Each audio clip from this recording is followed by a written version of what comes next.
Beasts, welcome back to the channel. Today we are looking at the full day of training. Today is week 1, session 5. It will be our third squat session of the week and the final one of the week before we start week 2. It's going to be a doozy. We're going to look at doing 2 different exercises today. We are looking at Bulgarian method for our back squats, as well as we've got heavy good mornings coming out, and the rep scheme and stuff will be all on the side of the screen. With this program, and specifically with the Bulgarian squats, we're looking at producing maximal power with minimal work. We've got 8 sets of 1 rep to start off with at 85%. For some people, 85% will be challenging. I've given a bit of a range on my program between 80 to 85% in case you've just previously hit a new 1 rep max back squat, or it's been a while since you have squatted. And this way I'll give you a bit of leniency into the first week for the squat itself. Got Mitch joining me today. Mitch been on the channel a few times, lifted with me a few times as well. Him and I are a great pair when it comes to squatting, deadlifting and benching. We love getting stronger, and it'll be good to see how we go over our journey over the next few months. Hope you guys enjoy the video. Leave a thumbs up. Check out my website, absolutebeast.org, for the program itself. If you would like to jump on, get into it. Right now, it's only $1 for the next 24 hours of this video, because I want as many people as possible to get on that program and join me for these squat gains.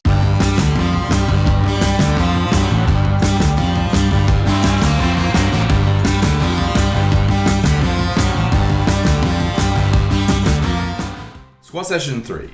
Squat session 3 for me is one of the pinnacle points of this short 4-week strength cycle, specifically to target building big quads and a huge squat. This day, in hindsight, is probably one of the more aggressive days that you will perform on this program. However, it won't feel as fatiguing as some of the other days with some higher volume, higher rep ranges, and more work. There's only 2 movements on squat session day 3. Simply low bar squats and low bar good mornings. Now, just to clarify with that low bar position, that's not me forcing you to do anything you don't want to do. I would prefer you to squat in your most powerful position that suits you and makes you feel comfortable. For me personally, right now, the low bar squat has been feeling really good because it negates the abductor injury that I've had for many years. However, putting a band-aid over something probably isn't the best idea. For me, this allows me to lift freely without pain. The first movement, low bar squat, is 8 sets of 1 at between 80 to 85% of your 1 rep max squat. Preferably looking for 85%, these heavy singles have a 5 to 10 minute rest range. This way, we're able to recover fully for each squat single, being as powerful and as explosive as possible while maintaining perfect technique. That sounds good in any world, for any squat or even any movement in general.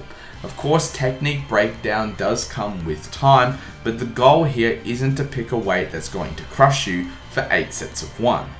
It's to pick a weight that you're able to do with some challenge while maintaining the speed and technique that you would expect to have at around about 80 to 85%. Now, the goal of this component is over the coming weeks to increase the reps that we perform in these 8 sets all the way to 8 sets of 3.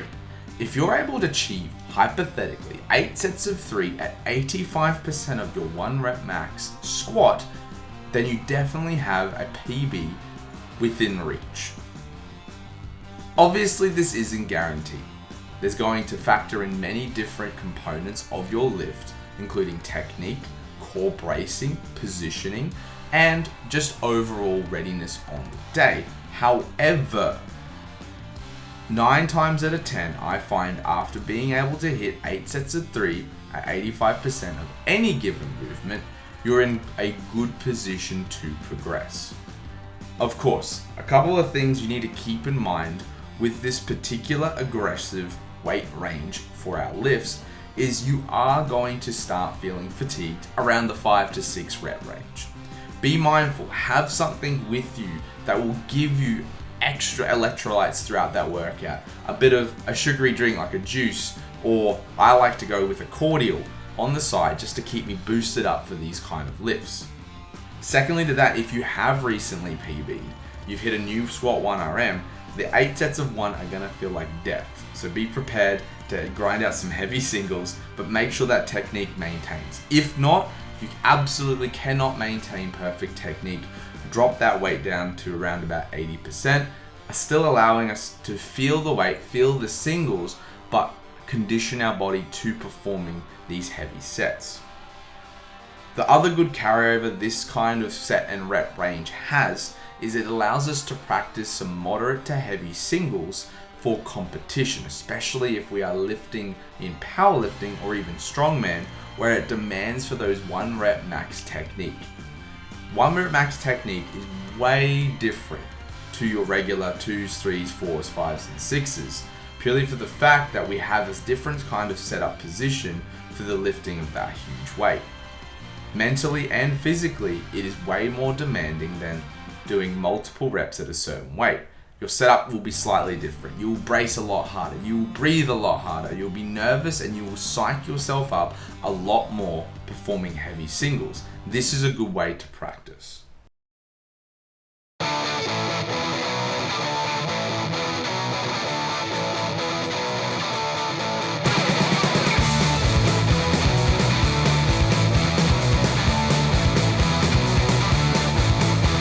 After completing the squats, we're moving on to the low bar good mornings.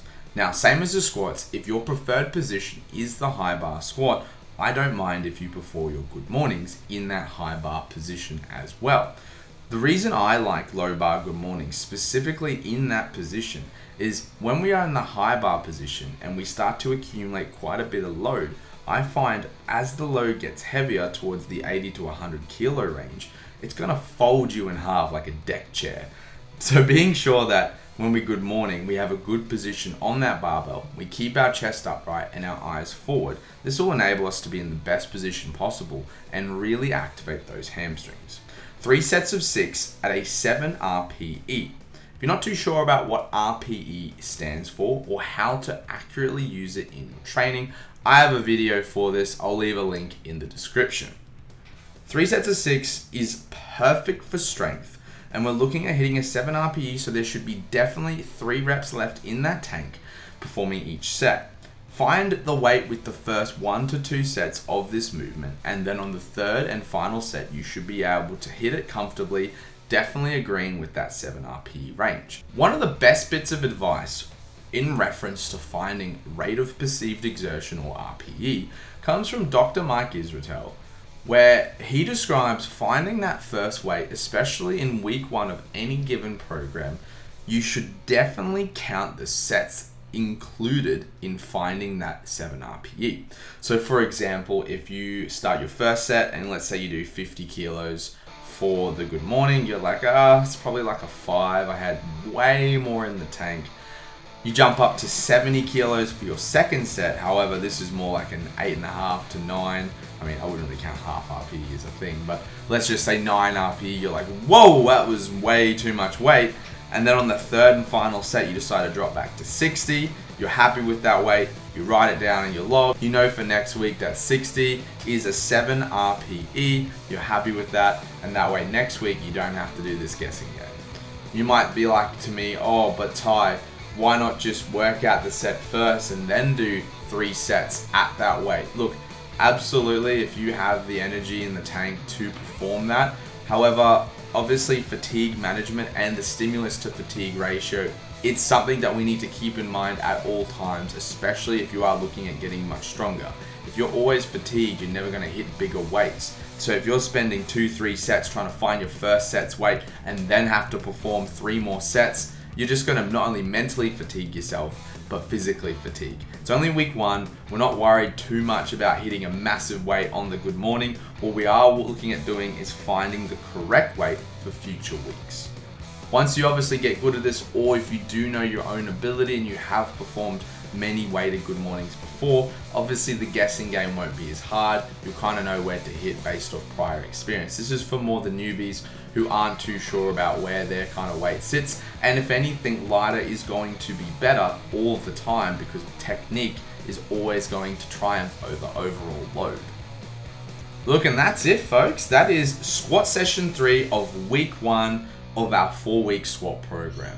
Little shameless plug at the end of the video. The program available on my website, absolutebeast.org, $1 today only. It will go up to its regular price of $20 Australian, which for you Americans is pretty much free anyway. Get the program now. Join me on this journey to develop a bigger squat before we start our actual strength program at the end of these 4 weeks. Hope you guys enjoyed the video. Leave a thumbs up if you loved it. And as always, you guys stay a beast.